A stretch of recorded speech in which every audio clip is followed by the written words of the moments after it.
Yay. How's everyone doing? That's it? Come on. Come on, you can do better. There we go. Come on, you're not in class? Come on, it's like awesome day, you know? So, all right, so where are all my new students at? There we are, okay. So, these guys got some midterms coming up, and make sure you're doing your assessments and all that mundane stuff. Yeah, okay. So, our guest today, this is our first clinic, official drum clinic. We've had a lot of things going on this week, but this is our first, official drum clinic. And I've been working for a long time with with our guest to get him in here. So I'm so happy, and you're going to learn a ton. We have microphones on either side. If you have questions, don't be shy. Get up and use the microphone. Speak clearly. And it's great if everyone can hear the question, so then they'll understand what the answer and the response is. So yeah, I think you know about our guest today. I would say if any of the artists he's worked with, if you ever have that opportunity, you would be calling your mom saying, I made it. I made it. We're talking elite apex type stuff here, So anyway, give a big, giant hand for Mr. Brian Frasier Moore. Yay. My man. Thank you. All right. Hello, everyone. I'm silly. I'm going to just get that right off the back. I'll be cracking jokes. It's not my day job, but I try. All right, so I'm here at MI, here with you guys. It's a great school, right? Yeah, it is. You guys are learning a lot here. You got some great instructors here. Got some great students. And I'm just honored to be here with you guys, all right?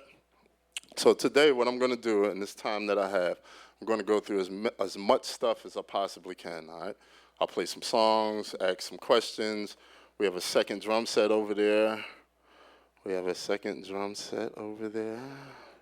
No, this drum set is so that we can talk together, You have sheds, you have battles, whatever you want to call it, but today we're going to talk. We're going to talk between each other, so we'll have some audience participation for that, and we'll break down some odd timings, we'll break down some grooves, some solos, and anything else that you could think of, all right? How's it sound? Sounds good? All right. So feel free to ask any questions. I'm here for you if there's anything I can help with. Ask me questions. Just don't ask for my bank account or my credit card numbers. I won't give them to you. But any questions that you have, feel free. This is for you, all right? This is for you to learn, come up, to participate, and do whatever, okay? All right. So I have this one song I'm going to start with, and after I finish this song, then we'll see if you have any questions about what I did, any work, how do I get a gig, what do I need to do, what mentality do I need to be in, what auditions, all of this stuff I think I have an answer for, all right? So feel free. This first song is called FX, all right? This is kind of it's like a subliminal odd timing, but it's still in 4/4 at some point of the song. You'll see it. Feel free to get up and dance or do whatever you want, okay? So it's called FX, all right?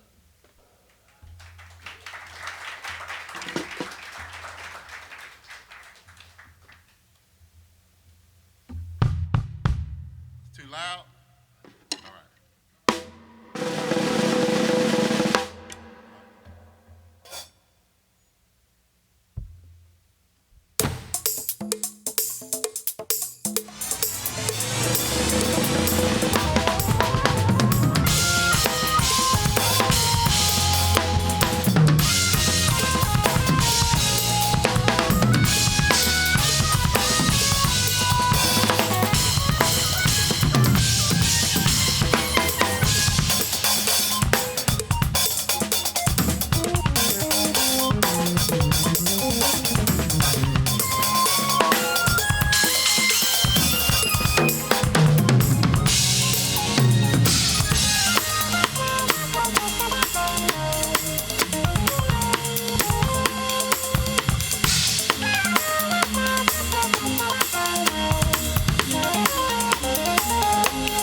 you guys are so kind. Thank you.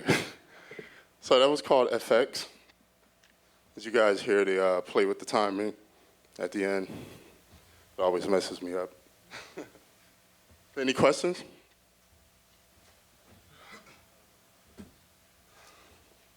Yes, sir.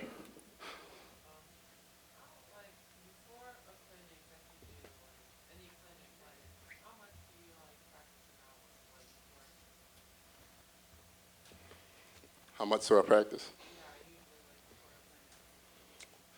If I'm on the road, I don't have that much time. I have to share the stage, with the artist that I'm with. But home, about 5, 6 hours a day. Try to get loose, get comfortable with my speaking, realize the things I can't do.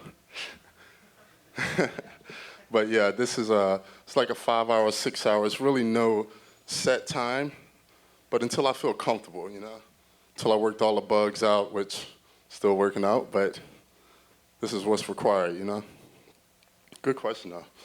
Any other questions? What is your main practice way? I'm sorry?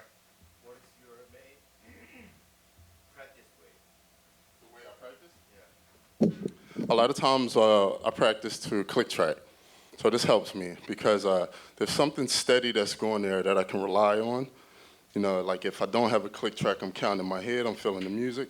But by myself, I practice with a click track, 7/8, 5/4, 9/8, everything that I could possibly think of. Soloing, grooves, odd timings. So I try to work around that whole click track the whole time, to make me comfortable. So I can jump on this, I can jump on that, I can feel that. So it frees my mind to create.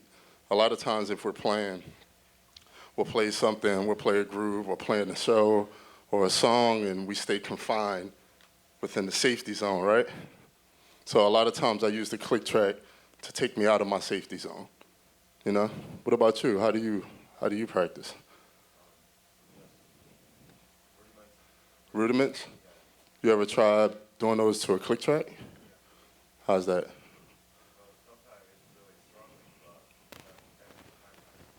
It's good, right? It's kind of like a train, like a boot camp, you know what I mean?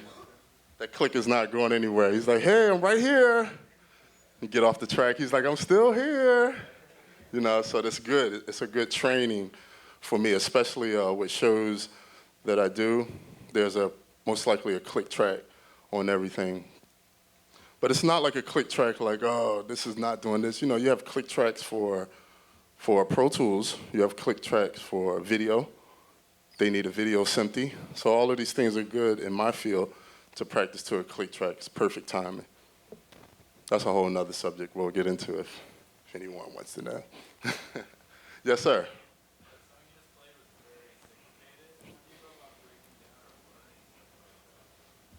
That same kind of click track type thing. So if I have tick, tick, tick, tick,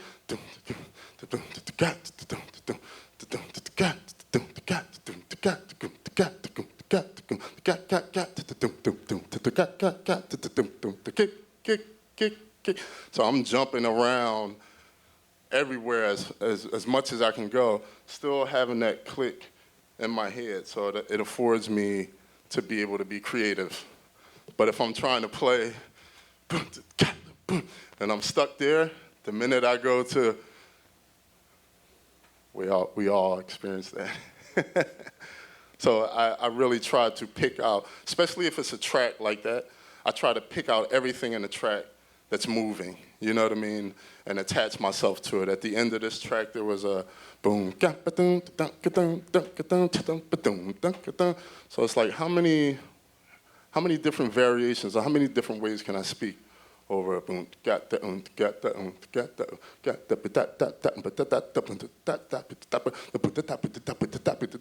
the.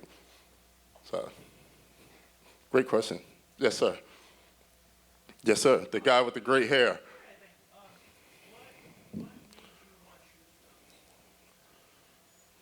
This is gonna sound real corny. It chose me. No, no, I was a little kid, man. I grew up in church, 5 years old, my mother and father, since they're not here, I can actually talk about them. But get on the drums. Where's Manny at? You know, get on the drums. We need somebody to play for the evening service. We need somebody to play for the afternoon service. I'm like a little kid, everybody outside playing. I'm like, gotta go sit on the drums, you know. So it kind of chose me, and it was my natural love, you know. Are you a drummer?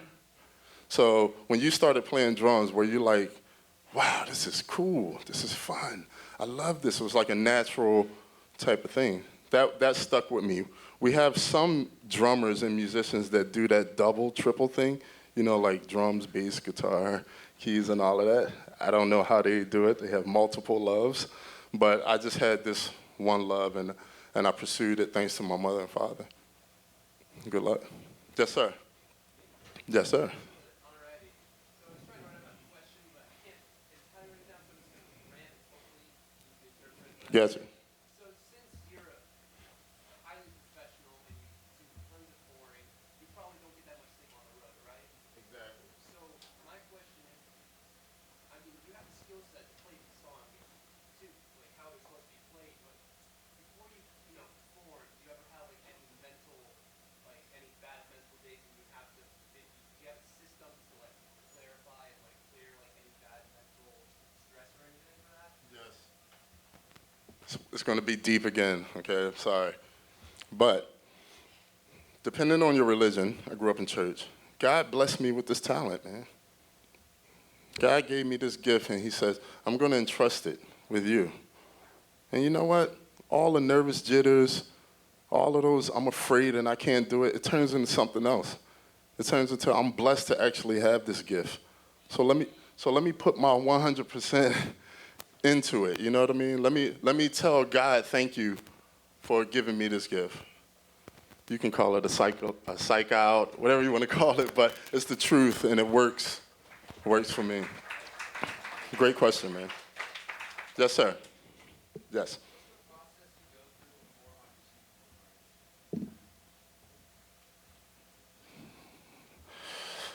Okay. I haven't, the last time I auditioned was for Christina Aguilera. It was like 12 years ago, right? And that process was nerve-wracking because there was 10 other drummers that were there to get the same job. So what I do is I listen to the songs that I'm going to play. And once again, like we talked, I try to pick out everything in the track. I try to become comfortable with the timing, you know, AKA click track. Become comfortable and get my muscle memory, get comfortable. You know, you might play, and you're like, man, that's too much. I can't do all of that and keep it even. So I get the comfort level in me, which is everything for me, to be honest. Once I'm comfortable, then I'm able to do what I need to do. The nervous jitters, we can go back to that. You're about to audition. God is giving you this gift. I could be the drummer for this next person, you know? And studying the music. So this is the most important thing, studying the music, learning everything that's going on in this song, so that any given moment when your creativity takes over, oh, I know that bass line, let me jump on that. Oh, you know, I want to say something, but that synth part is going, ba-da-ba, so I could jump on that too. You know, to knowing everything that's going around, like a panoramic wall that's just, I can pick and choose from anything. That helps with my creative standpoint, you know, and it also helps for me to play along with the music. You ever do a fill, and you're doing a song, and you do a fill, and it just does not blend with the vibe of the song? You know what I mean? You're like, that doesn't even really go. So this helps with that, to be able to be creative, but be able to be creative with the flow of traffic. You know what I mean? Hopefully that helps. Yes, sir. I got you, man.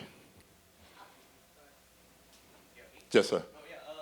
So you sometimes you play a lot to a click track or a backing track. Yes. So how do you deal with you know the inevitable mistake that would happen at a certain point in the beat? It's such a quick turnaround. You know what I mean? Yeah, because especially in a gig, it just keeps going on. You can't stop it. You can't restart it. You can't. So say for instance, if I'm playing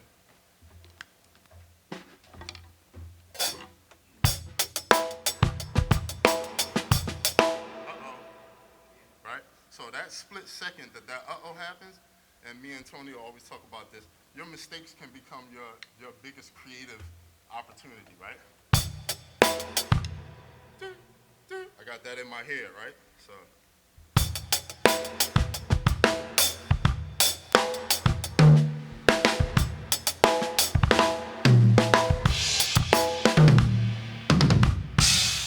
You know what I mean? So for me, I try not to do that one thing we do all the time.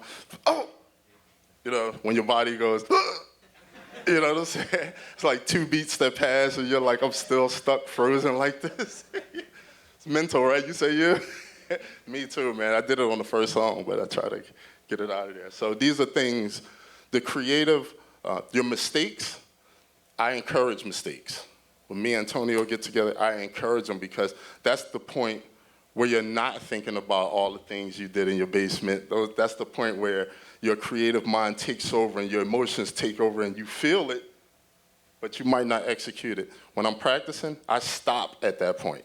I stop right at that very point and I make something out of it. And that's something I can add to my repertoire. It also helps me with my confidence to stop and do it. Because if I do it again while I'm playing, I'm like, oh, I just made a mistake. I'll just keep on going. You know, that's a great question. Yes, sir. The guy I forgot about. I'm a bass player, so I'll try to keep remembering this correctly. I got here like at the end of, hey, at the end of your thing, and trust the metrics that you do, manipulating the time. How did you start learning that, and how do you manage to keep the time over another people? Like, honestly, you have 2 methods. You can sit here and use all your energy and count, and you'll probably be missing. I'm not one of those guys, so I can't. I fall into a field. So, say if I'm playing.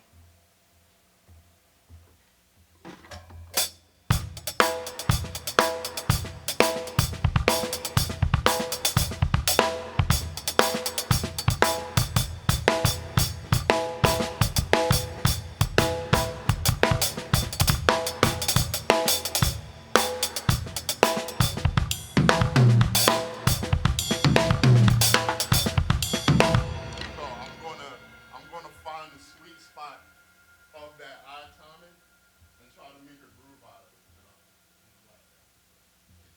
Try to make a groove out of it. So I'm not necessarily thinking 2 and 3 and 4 and 4. So I try to find a phrasing within that eye timing to keep my metric, you know, my whole click track on myself. Most guys sometimes they'll count it, you know, but even that count ends up being a feel. You know, 1, 2, 3, 4, 1, 2, 3, 4, 5. Yeah, yeah, yeah, yeah, yeah. So I try to find different plays on rhythms, grooves, stuff like that to still keep me rolling into or have to get like this. You know what I mean? So that's something that I do. Cool. Yes, sir. What kinds of musical decisions do you make that are different on a large scale venue, like an arena, as opposed to like a small club or even recording? Have you changed the way that you play as well? When I'm playing in the arena, it's all about the boss. I will say that 80% of the time we have more things in our head, rhythmically and musically, than our boss can understand. So I keep that in the play. Like, this might be a little too much for Christina Aguilera, you know what I mean? Or this might be, and this is where grabbing things out of the track, even vocals, you know, grabbing vocals or rhythmic parts out of the track comes into play with my creative. So now I'm never really playing too much because I'm grabbing a hold of something that's already there. You know, I'm just embellishing what's already there. If you wanna be with me, I'm a genie in a bottle. Love me. So I try to fit in between what's going on. doesn't really. Janet doesn't really like extras. She's a dancer, unless, you know.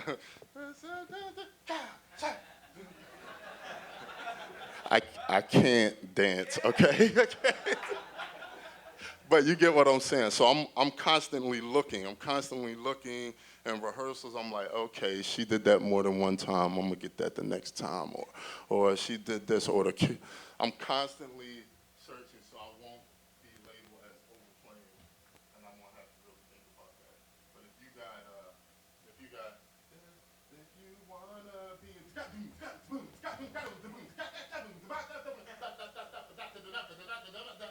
nothing in the song doing that. So then she might be like, you know what I mean? So it's a mental play. It's just like conversations. It's like I'm talking to this woman, not anymore because I'm married, but for the guys that are single. But I'm talking to this woman, and you know what, baby, I got this, and I got that, and I got a car, and I got that, and she's like, I just want to know your name. You know what I mean? So it's the same kind of concept that I use for that. It keeps me safe, honestly. Just following the music, I guess that's what they call it. Great question, though. Manny? Hold up. You also work around your hi-hat and your slashes and keep the kick drum the same. Yes, he's absolutely right. So a lot of times, especially if I'm triggering, then I won't have the luxury of saying,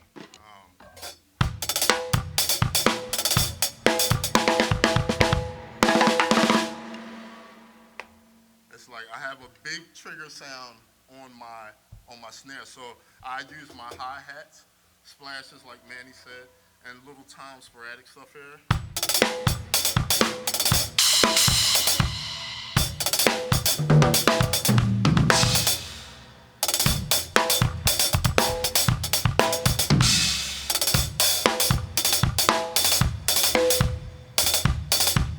So I use a lot of my expression on the hi-hats for my freeness, but my kick and snare pretty much on those levels have to stay kind of consistent to what's happening. Great question. He's looking at me like you just didn't answer my question, but I'm gonna roll with it. Is that cool? Yeah. Yeah, I mean, I was actually more specifically talking about like the different size venues, like same artist, but you're playing a club versus playing an arena. There is no difference. You don't play differently. Nah. Like, what about sound-wise, like your touch and stuff? Do you change it to a smaller room compared to a... Nah. I'm not the sound guy. You know what I'm saying? That's his problem. But my intensity, my drive, my impact has to be the same whether it's a small place or a larger place. You know what I mean? In my mind. Not saying that that's law, but that's just for me. I would never want to slack off just because it's smaller. But, you know, it's more problems for the sound guy. Bring it down. Yes, sir. You did great yesterday, man.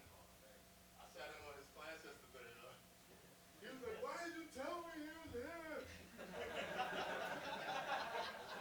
Is that Bianca saying that? Oh, I'm listening, sorry. Is there any time before a show the artist that you're playing with, they'll say, I think I want to change something, like right before a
But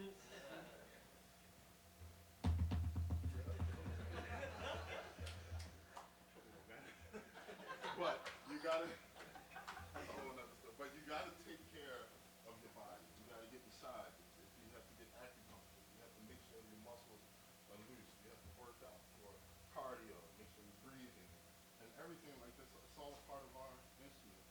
You know, some people that play the bass, okay, guys over there, they have situations too that they have to worry about. But for us, it's all of this. You know, if you get a cramp here, what's that going to do to your whole situation? If your hand gets locked like this, you know, what is that going to do? So definitely injuries. If you have injuries or anything like that. Already injured. Oh, I didn't even see. Oh, yeah, you might have to chill for a little bit. And you got a full injury right there. What happened? Skateboard. I'm through. I'm through. No skateboarding. We got music to make here. All right. No, I'm sorry. Any other questions? Yes, sir. How do you get past like your wall, like when you feel like now you're really start practicing? Man, that is a great question. That wall is easy. That wall can go in your mind. That wall can speak to your mind, and then it goes to your heart and goes to your lungs. But you got this, man. As much stuff as you can hear. You ever walk around all day and just like,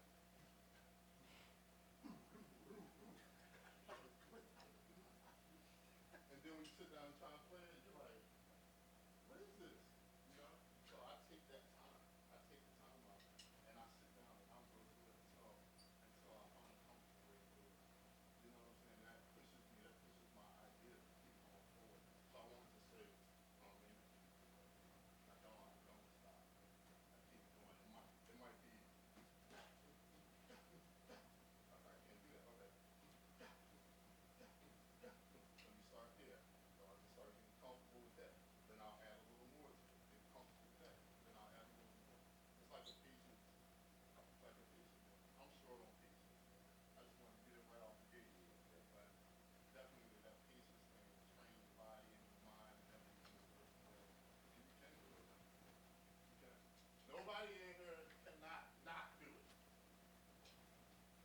Nobody in here cannot not do it. Nobody in here cannot. Absolutely. So you can do it, bro. If you need help, man, just call me up. Or call Antonio. Or call me. Or put everybody on the spot. But for real, seriously, I'll give you my card and everything, and we can talk about it. It's a great question. Yes, sir. All right. Play another song? Yeah. No? I'm about to get some drummers up in here. You know that, right? Matter of fact, we're going to have Bianca come up here.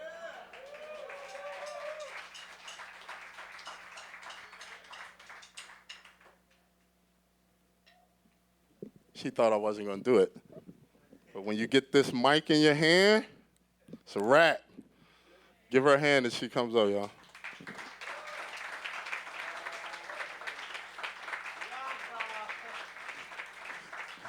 Bianca, Bianca. So what I would like to do here is, how many of you guys have ever been in the shed before? You've been in the shed. Two drummers, right?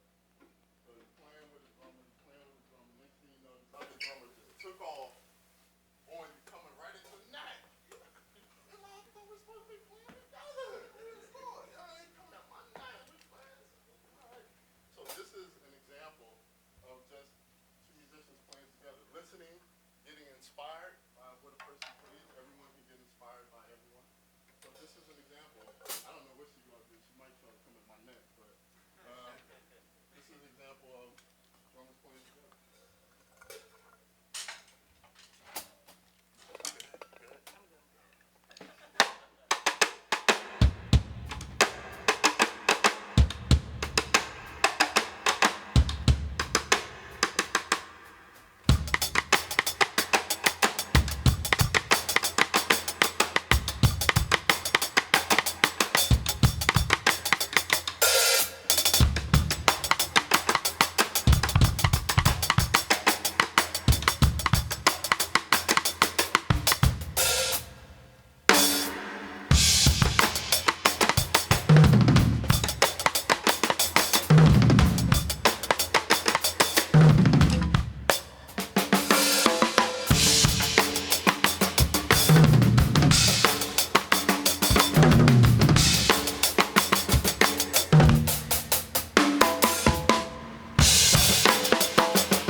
She thinks she can play some drums.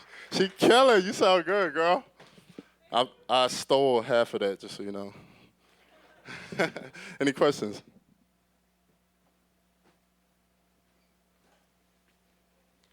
Cool.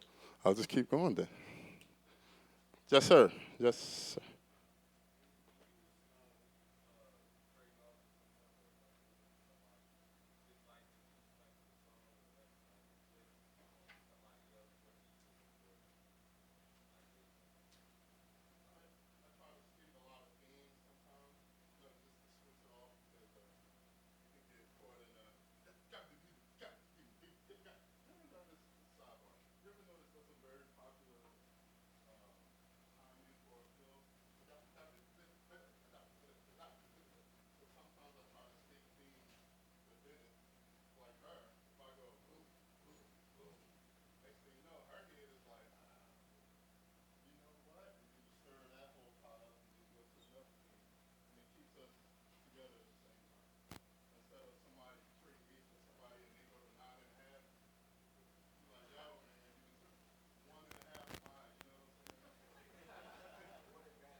All right. So I'm gonna play another song real fast, and then we'll come back, get some more people up here, and then I want to break down some groove stuff. All right, how's it sound? This next song that I'm going to do.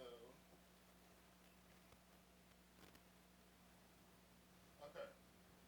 This song is written by Kyrie Tyler. Have you guys heard of this guy? Kyrie Tyler, keyboard player.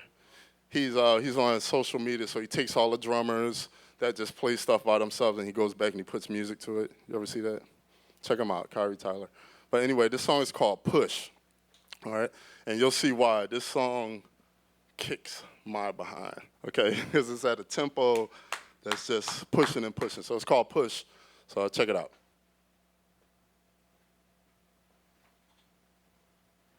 Bianca done got me scared.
It's called Push. All right. I'm going to kill Kyrie for that track. But anyway, questions? Yes, sir. Talk a little bit about how you move your left hand up on the hi-hat for like just like a little burst and like A lot of times people bring it up like this, or they go.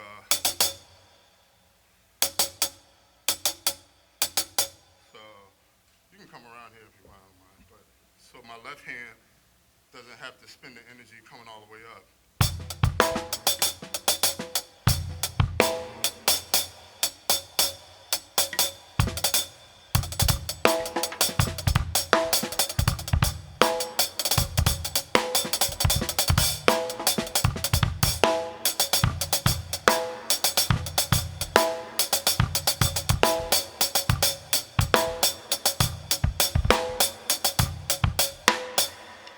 So I use it a lot under.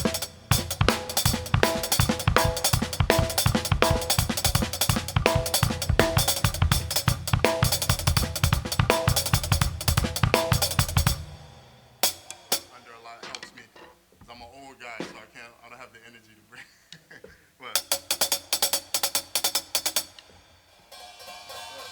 good question. It's hard to break it down.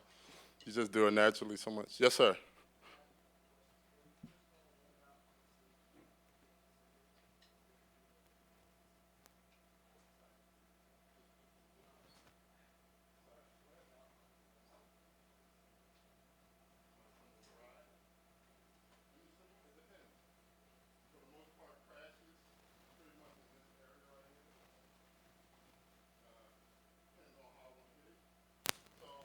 I'm a real dynamics guy sometimes, but there's a difference between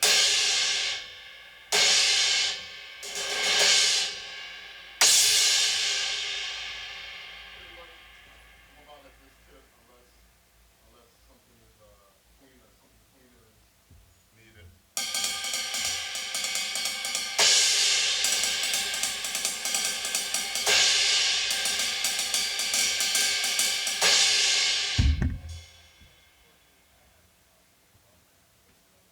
Say it one more time.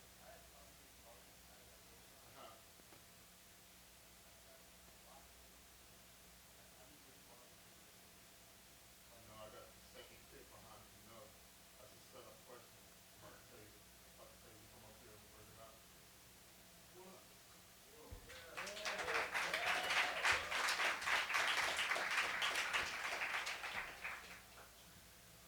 A lot of times what I do for strength and volume for my kick is being repetitive. So I might sit down and go.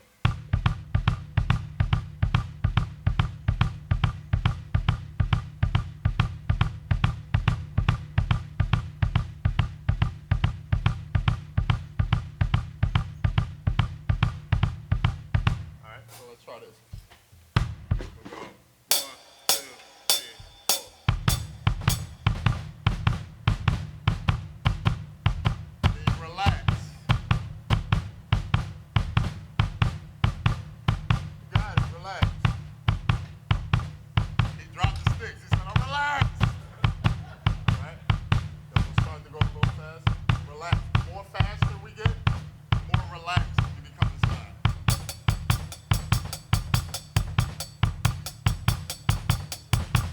We'll go a little faster. Relax.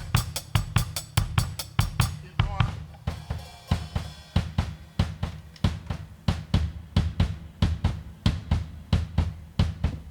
Keep going. So how you guys doing today? Good? Good. Where are most of you guys from? From out here? LA? About LA? We got any Philly people in the house? I see. Just a little faster. Relax. The more you play the kick drum, the more ticks you get as you get faster, right? So relax allows you to.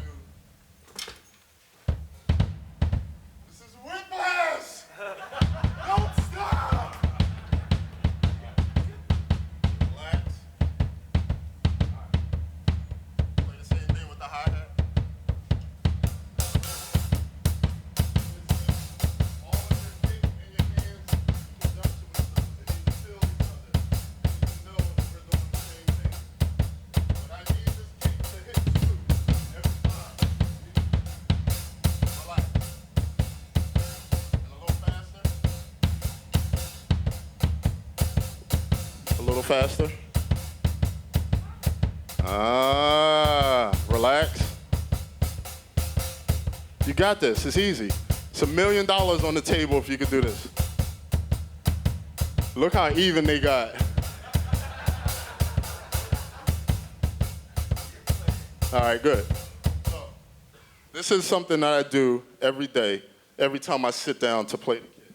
All right, this will help you. Same type of thing.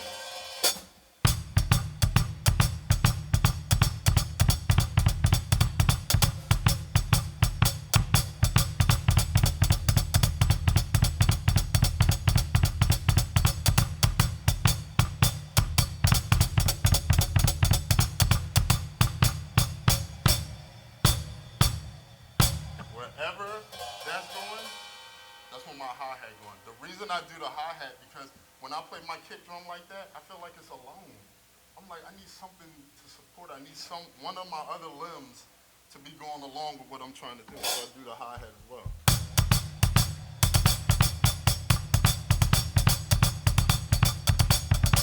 All right, so just try this when you're at home. It could be anything. It could be doubles. It can be whatever you want it to be. Even if you slow it down.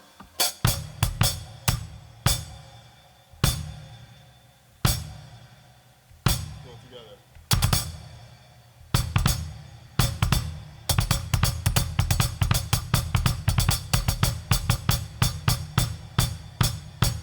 Try that. Work. Cool.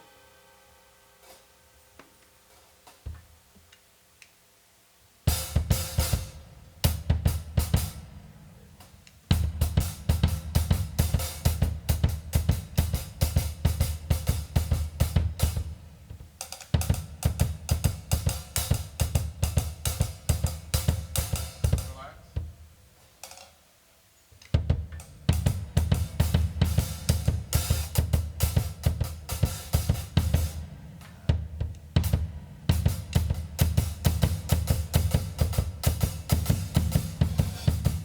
Now try this. Try this.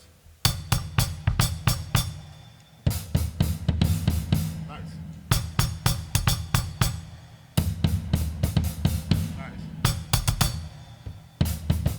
Nice. Right.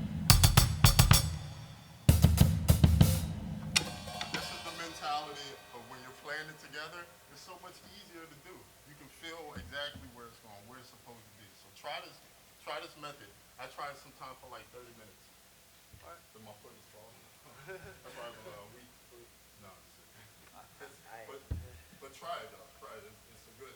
And for you guys, try that too. It keeps your foot together so that when you're doing combinations.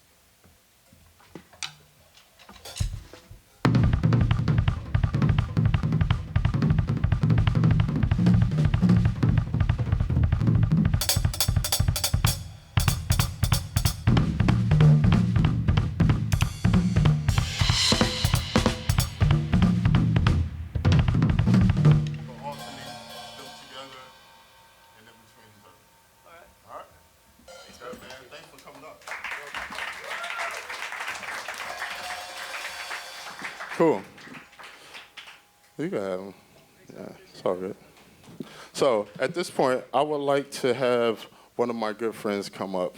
His name is Antonio Geary. Which kit you want to play on, Antonio? I'll do this one. You sure? Yeah. I've been over here all day. Come take this one. All right. So this is my guy right here, man. So I'm going to follow him. Once again, two drummers playing together, speaking to each other and everything. So I'm going to try to keep up with him.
That's your hometown. That's your hometown kid right there. Huh?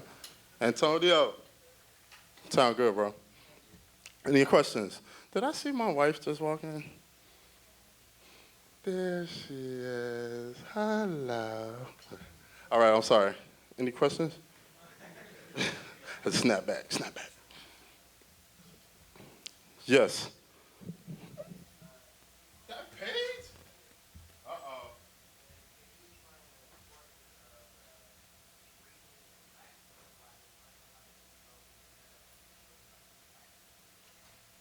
Yeah, good question, man. So setups for like different sections or going into solos or so a lot of times with my solos I try to break them down into sections. So if I have 1, 2, 3, 4.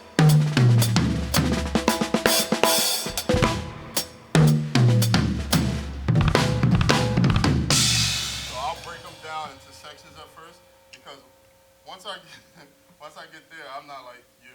He's a beast.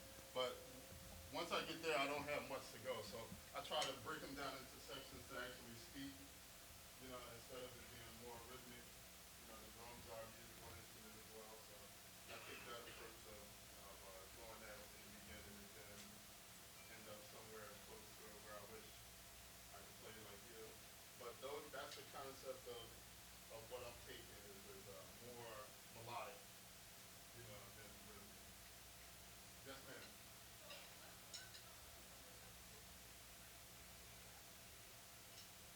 Um, because of how I listen to stuff in the track, it could be anything. It can be Dixie Chicks. It could be 4 a.m. It can be some hip hop. It can be anything. But I'm rhythmically taking everything that's in the track, just not the drum, and like apply it to the kit, rhythmically. So I listen a lot to electric band is what I grew up on. Frida, electric band. Listen a lot to Steely Dan, just for that vibe. Listen a lot to Michael Franks. It can be anything, to be honest, but it's just how I'm dissecting it. In my head, it's kind of like grabbing everything that I possibly can from everything. It could be a song that has no beat, whereas Vinny Colaiuta's record, he plays this one record, this one song, he plays cymbals through the whole thing. So you may even Vinny Colaiuta. Yeah. That one record he has, I think it's called The Attack of the Killer Pizza or something like that. But it's a black album with his face on it, and the song is called Darlene. So you get a chance to check it out. But he's playing cymbals through the whole thing. It's like, wow. And he's so musical. And this cymbal is for the part. Yeah. Ding, ding, ding. You know what I'm saying? Just to open my mind like that. So no matter what I'm listening to, I'm getting probably the most I can possibly get out of it. Nothing. Just normal. The who? The card?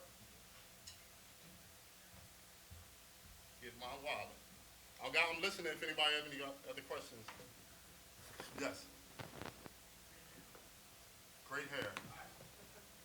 Babe, you see his hair? It's amazing. I have a lot of trouble playing In time. yeah, so like with the crit track, do you have any suggestions for that? Yep. Come on up to the second kit. And I'll put this quick track on. What's your name? Nick. Nick, give it up for Nicky.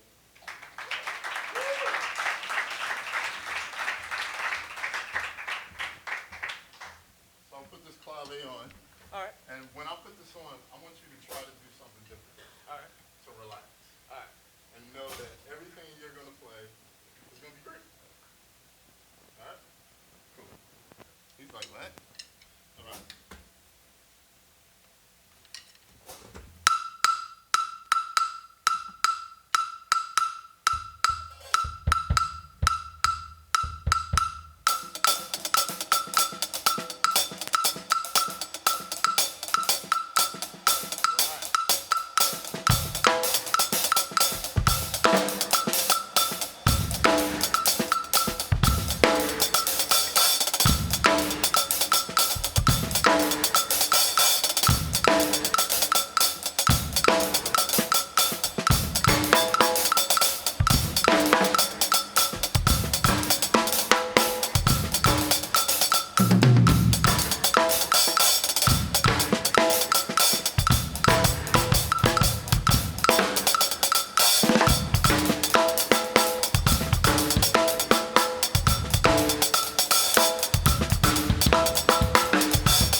Great job. So this is the kind of mentality I'm talking about when you're playing with the click, man. Mistakes, whatever. You fall behind, whatever. You go for it, whatever. It doesn't matter. But this is all a part of the method, because what if it happens on the gig? You know, you do start doing that thing we talked about. You know, but you did great, man. You searched for it and you found it. No matter what you heard off to the side, you were on that timing. So congratulations. Yes, sir.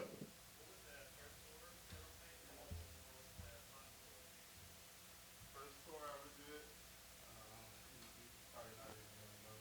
It's called the White Hair Brothers.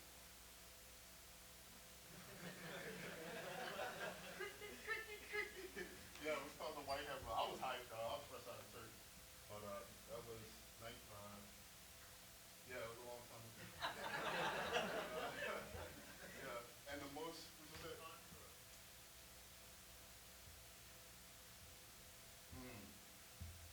I would say between Janet Jackson, because I was able to sing all the songs, not like playing with an artist. You know,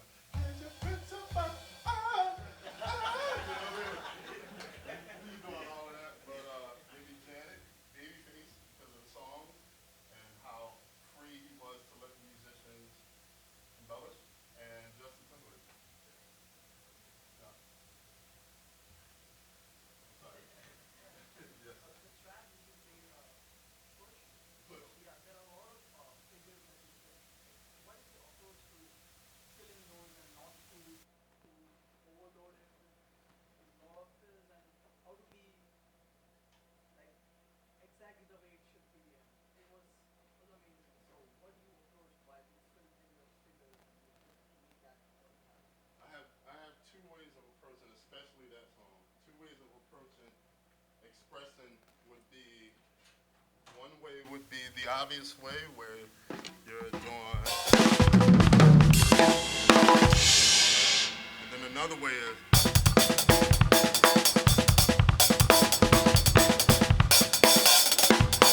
so I have two different ways. One is the, and then the other one is, I'm really just right here, but I'm just toying with it, you know, I'm just, hey,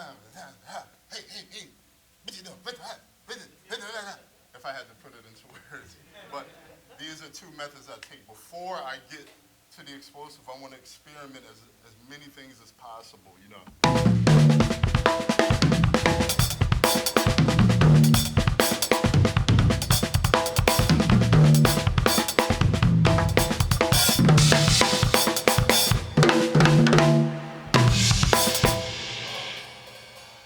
You work on a song with a structure. So do you fix whatever, or is it like spontaneous out of that person, just the idea?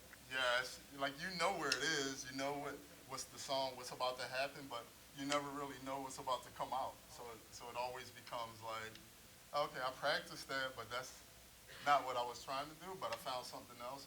I call that being just being free, you know. So you be free, and you'll hear it different every time, you know. Every time you play it, I might hear, I might play on the back of it because it feels good, but I know where the song is and where the structure and everything that's going on. That helps me actually to get comfortable the more that I know. Great question. Good. Yes, sir.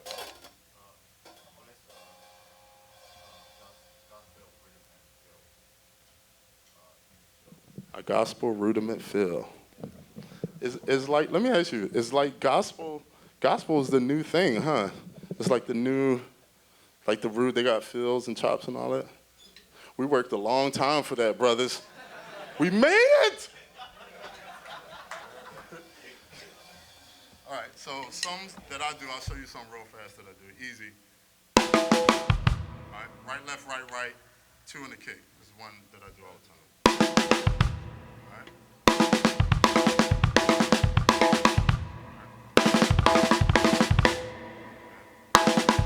Take that, I spread it around the kick.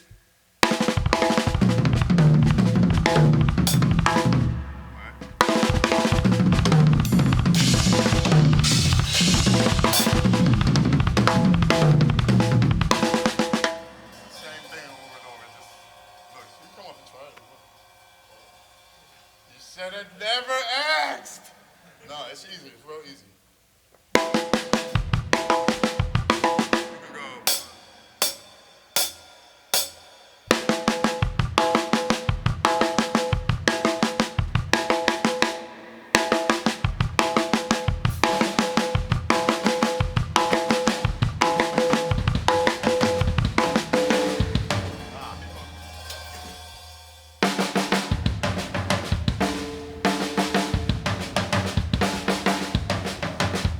So in between your right, left, right, right. Yeah.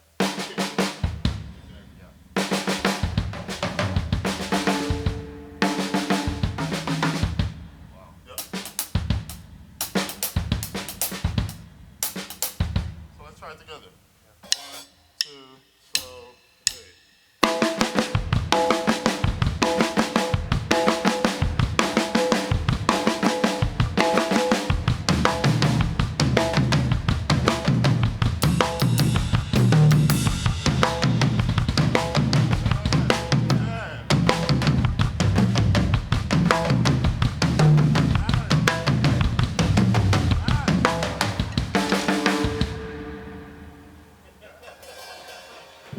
You're gonna ask this question and get all fancy. You say you're gonna switch the hands over like that? That's exactly it, man. Yeah, try it again, just one time. Let's try it faster.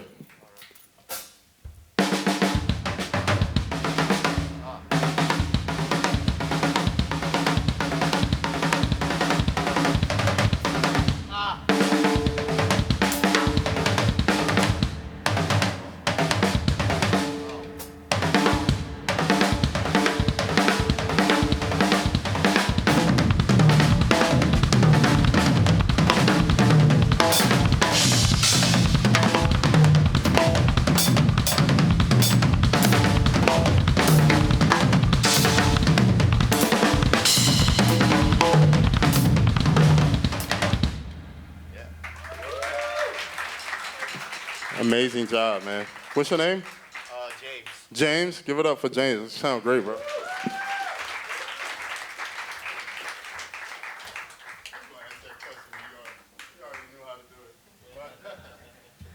from church, we have so many combinations like that. Yes, sir.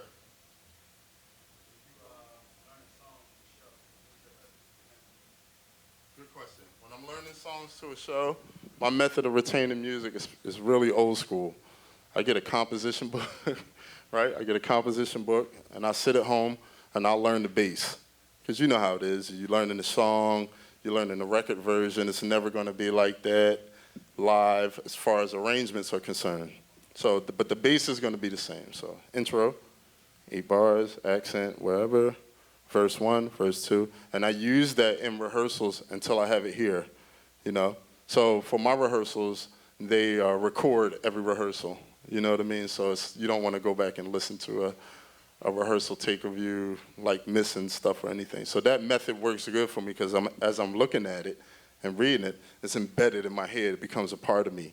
You know, so after a while, I don't need it.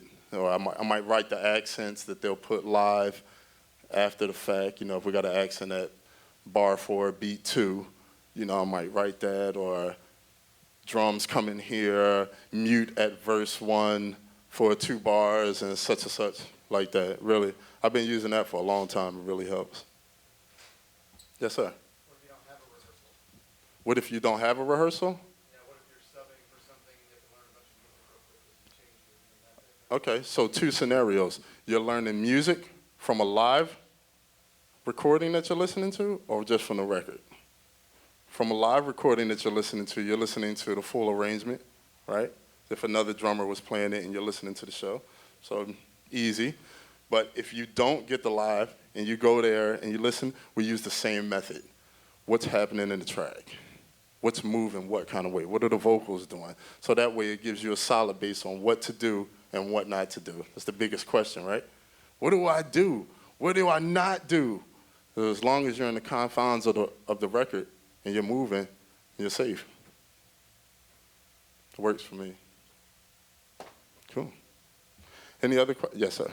Yeah, a couple of questions. Do you read music or memorize or do both Now, for some of the pop gigs and stuff? Now, here's a true story. I'm just getting back on my reading because this is my 25th year of touring. And throughout 25 years, I've had maybe 5 situations where they pulled out sheet music. So there was this one time that I was subbing for Teddy Campbell for American Idol. I was like, yeah, I could do it, whatever, call me.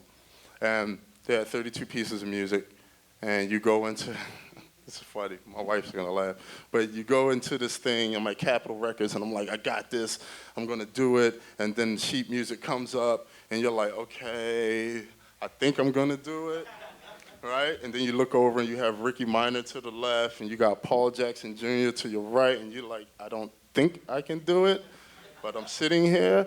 So that whole situation opened my eyes up, you know. I really had to brush up on it. My wife tell you I was a nervous wreck, you know, going through that. And then I got called for another gig, which was the ESPY Awards, which was 82 pieces of music. So I'm glad the first one happened first, because if I had went to that, I probably had a culture shock.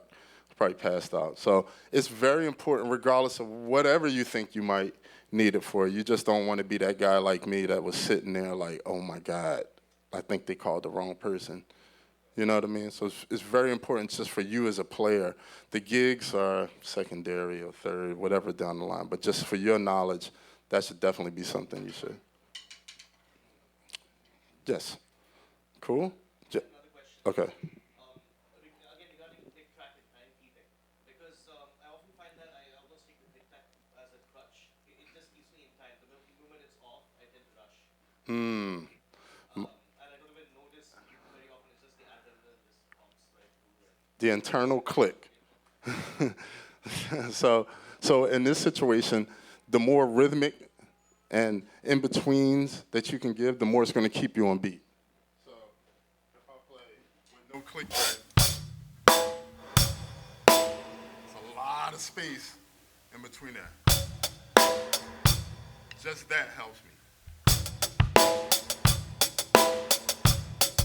Now that really helps me.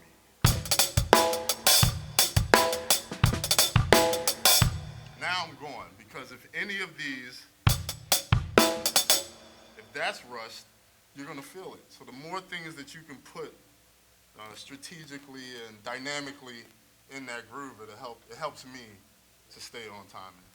But they turn that click off. Right? I'm out of here.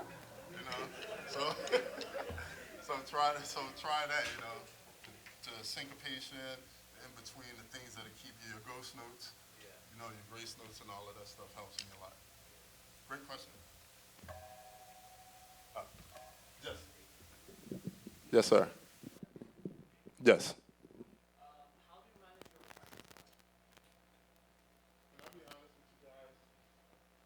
This is an intervention moment right here. I really just got back to practicing because the way that I went to. Because when you're on the road and they say band in at 1 o'clock, there's a million things happening on the stage before 1 o'clock. So I don't really get the opportunity to go in when I'm traveling and go in and really be able to practice the way I want. You know, you have a choreographer sitting on the side like, you know, so now that I'm home, every time it hits me, my wife will tell you, every time it hits me, I'll be like, yeah, I'm going to the garage. And I'll go, and I'll go, and I'll go, and I'll go, and I'll go, and I'll take a break. And I'll be like, all right, I'm going back to the garage. You know what I'm saying? So I'm really at it about practicing now. And that's how it should be. So that, but your practice time, it's like, what are you practicing? Is everything that you're practicing going to help you with those crutches, with those gray areas, the areas that you say, oh, I can't do that, I could get to that later. Those are the things that I practice. And I go and go and go until they become more comfortable. Yes, sir. Oh, the drums. Yes, yes. Woo! Right. Now, come on up here. You have to switch. We call that a pause. No, you gotta play like that. Can I switch it? Just kidding. Go ahead. Sorry. So I have some jokes while he's doing no. Any questions while that's happening? Anyone? Yes, sir. So before a major game, what were you doing to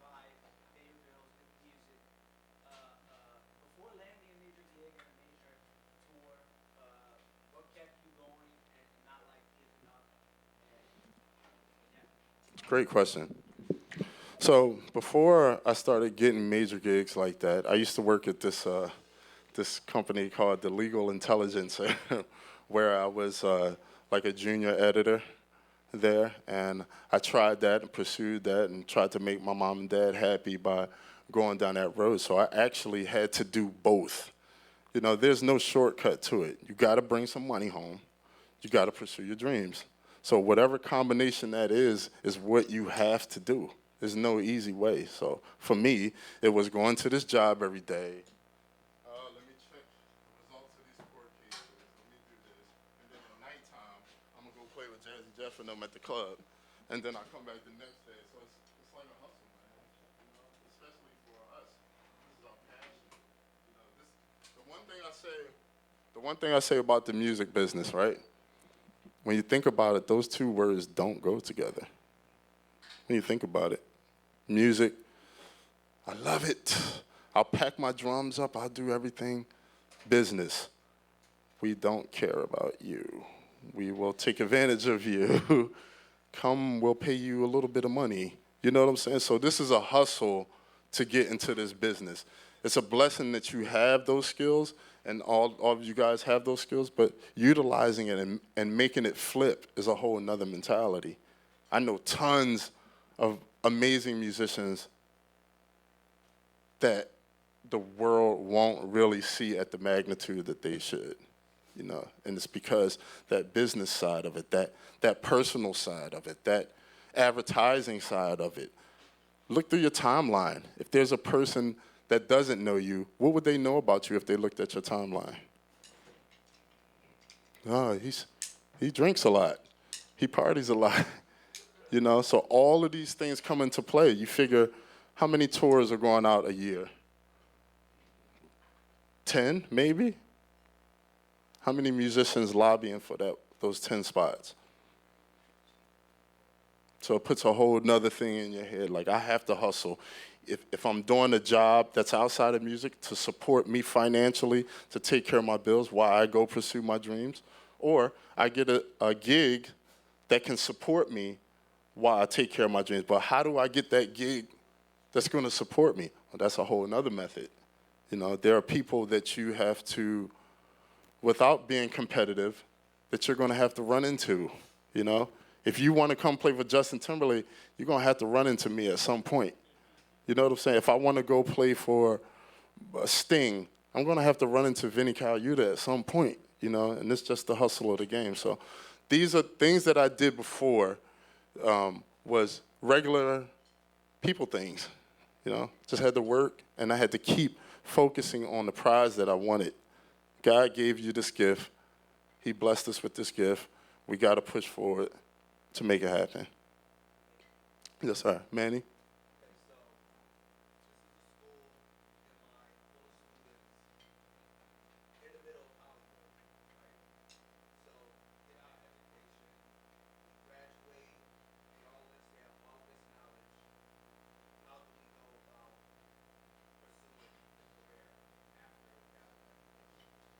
I got one simple question that's going to open your head up.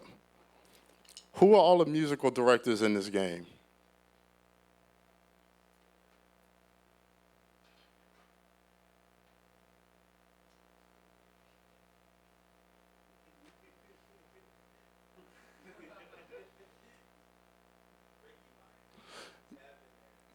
This is the way. If you're a lawyer, if you're trying to be a psychologist, you have to learn the players of the game. You know what I mean? You have to learn who's moving, who's doing what, who's hiring, who's accessible to you. How many musical directors live here in Hollywood? And you're right here and there. So this is a part of the hustle. Manny, great point. This is a part of the hustle that you learn all this knowledge and you learn everything that you need to do, but then there's still another level after that. You know, there's another level of actually being in the world and existing with the world and existing with this musician world that's already been going. So, for instance, I would study my musical directors. I would look for all the artists that's going out, coming up. I would look for who's making a record. I would look for all of those things because those are going to be key things in you guys getting hired. You know, you guys getting people seeing your full worth and your value. Great question, man. But these are things that we handle, and not to side promote or anything, but in my consultation, everyone that comes to my consultation is expected to be a good player. That's just what it is, and a good person. But we take it from there and we move. We put you in front of these people. We give you opportunities in front of the people that's hiring, so you can see the things you're doing wrong or the things that you're doing right. So this is, yes, sir. So important. Branding and networking. Do you know if you brand yourself the right way that major companies will take an interest in you just on how serious you are about your brand? If you present it a certain way, how many drum festivals might want you to come, how many artists might look at you, or producers might look at you, versus you're on social media drinking and partying and kicking it, and then they look down your timeline and say, no, we would never hire this guy right here. He drinks too much. You might be a fun guy when you're drinking, but it's all about branding. It's all about taking your thing serious. It's marketing. You can get further with a brand than you can just saying, hey, I could play. You know what I mean? To be honest, everybody wants the professional guy, the most professional guy on the gig. So branding is super duper important. Just in my career, I mean, this is 25th year for me touring, but just in the last 4 years, I've noticed such a huge difference just branding and putting my product out there the right way and the way that I want to go. It's very important. Amazing question. He like, man, can you hurry up? All right, so I guess we're going to play for a little bit. Yes, sir. I just want to thank you. Thank And you. you guys want to make this the last thing so you have time to hang out? No problem. Awesome. All right, everyone give Brian a hand, please.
Keep it going, everyone. Come on. Thank you so much, Brian. Great information, great playing.